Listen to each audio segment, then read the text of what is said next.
Hello viewers. பிரச்சனைகள், தடைகள், கஷ்டங்கள் ஏற்படுவதற்கு முற்பிறவி கர்மவினை, முன்னோர்களின் சாபங்கள், அதனால் ஏற்படும் தோஷங்கள், ஜாதகத்தில் இருக்கும் கிரக கோளாறுகள் ஆகியவையே பெரும்பாலும் காரணமாக இருக்கும்.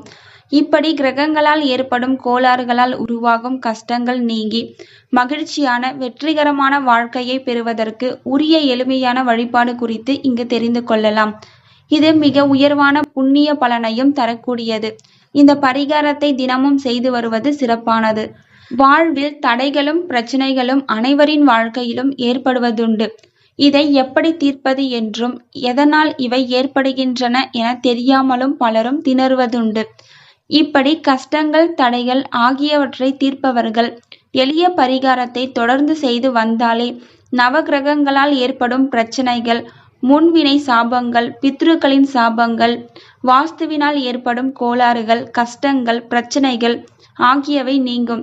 பறவைகள் போன்றவற்றை அழகிற்காக அடைத்து வைத்து வளர்ப்பதும் கூட இது போன்ற பாவங்கள் வந்து சேர்வதற்கு காரணமாகும். இவை நீங்குவதற்கு விலங்குகளுக்கு உணவளிப்பது, அவைகளின் மீது பாசம் காட்டுவது சிறப்பை தரும். பிரச்சனைகள் நீங்க பரிகாரம்.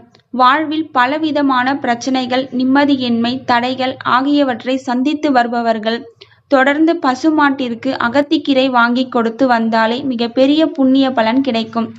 அமாவாசை, வெள்ளிக்கிழமை, சனிக்கிழமை ஆகிய நாட்களில் கொடுப்பது இன்னும் சிறப்பானதாகும். நவகிரகங்களும் தானியங்களும்: சூரியன் கோதுமை, சந்திரன் அரிசி, செவ்வாய் துவரை, புதன் பச்சை பயிறு, குரு கொண்டைக்கடலை, சுக்கிரன் வெள்ளை மொச்சை, சனி கருப்பு எள், ராகு உளுந்து, கேது கொள்ளு.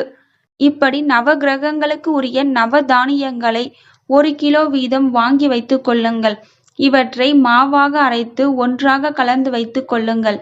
இந்த மாவில் தினமும் சிறிது எடுத்து வெல்லம் கலந்து உருண்டையாக பிடித்து பசுமாட்டிற்கு கொடுத்து வரலாம்.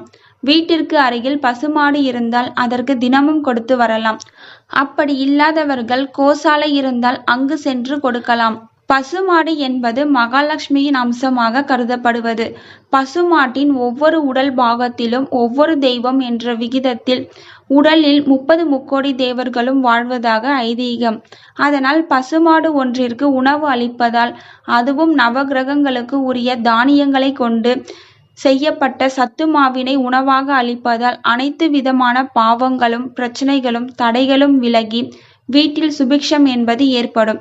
அதேபோல் வாஸ்துவினால் பிரச்சனைகளை சந்திப்பவர்கள் வீட்டில் ஆண் நாய் அல்லது பெண் நாய் வாங்கி பராமரித்து வளர்த்து வரலாம். ஸோ இந்த வீடியோ உங்களுக்கு பயனுள்ளதா இருந்தா ஒரு லைக் பண்ணுங்க.